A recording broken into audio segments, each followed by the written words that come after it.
I'm Gayle Tannehill, and I've been coming to Journey Church since we first started at the Votech. 8 months ago, I lost my husband, Bud Tannehill, who many of you know. You may not know me, but most all of you knew him. This was so unexpected. I mean, you're never prepared, but this was so unexpected. And the first few weeks and months, I think I was just kind of in shock from the night we lost Bud. I don't know how or who, but we had founding members there. Jeff and Stephanie were there. We didn't have to worry about food.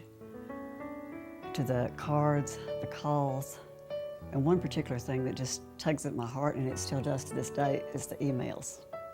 Every morning when I got up, I would have more emails from people I didn't even know. I didn't know them, but they knew Bud, and they would tell me stories about things, how Bud had affected their life. And that gave grandchildren a chance to come in and read about their granddad and learn things that they might not have known otherwise about their granddad since he had retired. I'm still getting emails, I mean, just short little emails every morning. Debbie Phillips, Stephanie, Jeff, how you doing, Gayle? How you doing today, Gayle? I was fortunate enough to have a family. I have 4 wonderful children and grandchildren, and they made sure someone was with me, stayed with me till after the first of the year. But they have to go back home to their own homes, their own jobs, and their own schools. So eventually, I'm out there in that big house, but Bud's not there with me. But my church family is.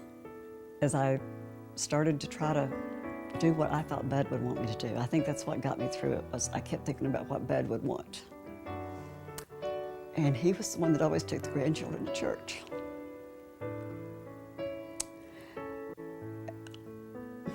And that's when I realized how important the church family is to you. I mean, how crucial they are to you.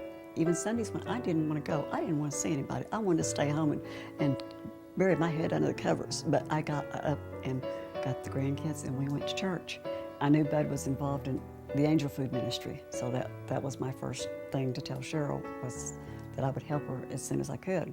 Don't wait for them to ask, to come and help. Because I was waiting on her to say, Gayle, when can you come and help? And, and here she was doing the work of 4 or 5 people, and she needed all kind of help. That is the key, is to getting involved. You have to get involved. I mean, you can't just go on Sunday morning and go to church to say, I went to church. You have to get involved. And there are so many ministries that you can become involved in. There's just so much more to church and being involved. Being part of the church family. The church family kept me grounded because they were constant. I mean, even if it was just a quick email, a quick phone call, they kept me grounded, they kept me connected.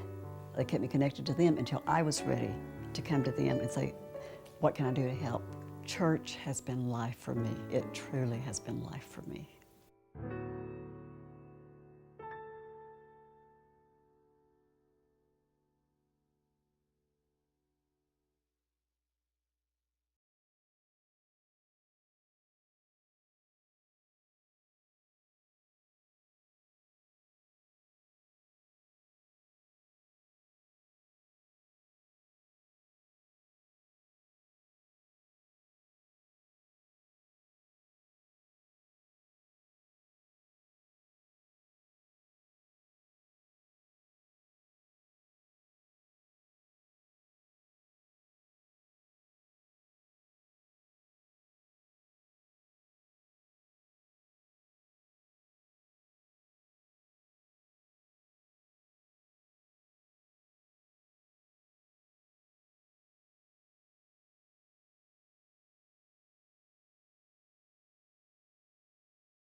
And when Pastor Jeff first talked to me about doing this, it was something I felt I really needed to do because I had been through it, I had lived it.